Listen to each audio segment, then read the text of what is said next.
और विपक्ष के भारी शोर शराबे और हंगामे के बीच तीनों कृषि कानून को निरस्त करने वाला विधेयक दोनों सदनों में यानी कि लोकसभा और राज्यसभा से पास हो गया। केंद्रीय कृषि मंत्री नरेंद्र सिंह तोमर ने लोकसभा में विधेयक पेश किया और विपक्ष के विरोध के बावजूद बिल को पारित करा दिया। इसके साथ ही इस विधेयक को राज्यसभा में पेश किया गया और ध्वनि मत से उच्च सदन से भी बिल पास हो गया। अब राष्ट्रपति की मंजूरी मिलने के बाद 3 कृषि कानून खत्म हो जाएंगे। वहीं एमएसपी पर गारंटी कानून बनाने की मांग पर सहमति जताते हुए विपक्ष भी इस पर कानून बनाने की मांग पर अड़ा रहा। वहीं मानसून सत्र में अनुशासनहीनता को लेकर 12 सांसदों को मौजूदा सत्र की शेष अवधि के लिए उन्हें निलंबित कर दिया गया। इनके खिलाफ मानसून सत्र में 11 अगस्त को अनुशासनहीनता फैलाने के आरोप में कार्रवाई की गई और आज इसको लेकर विपक्ष की बैठक भी होनी है।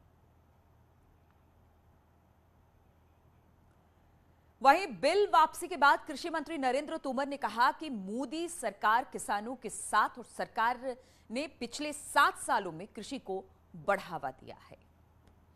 प्रोत्साहित करने के लिए, उनको मदद करने के लिए, उनकी ताकत बढ़ाने के लिए 10,000 एफपीओ बनाने की घोषणा की है, जिस पर काम प्रारंभ हो गया है। 6,850 करोड़ रुपया सरकार उस पर खर्च करने वाली है। ये एफपीओ बनने के बाद इसके माध्यम से निश्चित रूप से खेती और किसानी में बहुत परिवर्तन आने वाला है। ऑयल पाम की योजना भी भारत सरकार इस वर्ष लेके आई है। इस पर 11,000 करोड़ से अधिक राशि हम खर्च करने वाले हैं।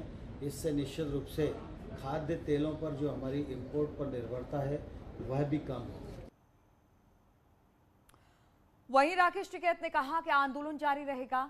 विपक्ष ने सरकार पर चर्चा न करने का आरोप लगाया है। कानून एक बीमारी थे, वो खत्म हो गए। किसानों के जो दूसरे मसले हैं वो ऐसा कैसा ही है, वो 1.5 साल लेट हुई है शुरू, उन पर भी बातचीत अब हो जाए।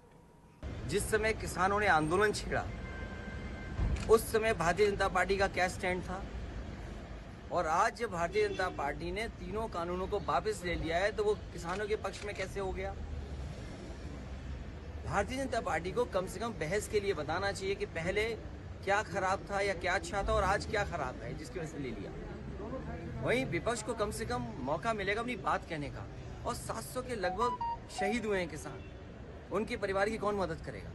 मगर जिस प्रकार से ये कानून रद्द किए गए बिना कोई डिस्कशन, पार्लियामेंट में इसके बारे में चर्चा नहीं होने दी, ये दिखाता है कि सरकार डिस्कशन से डरती है।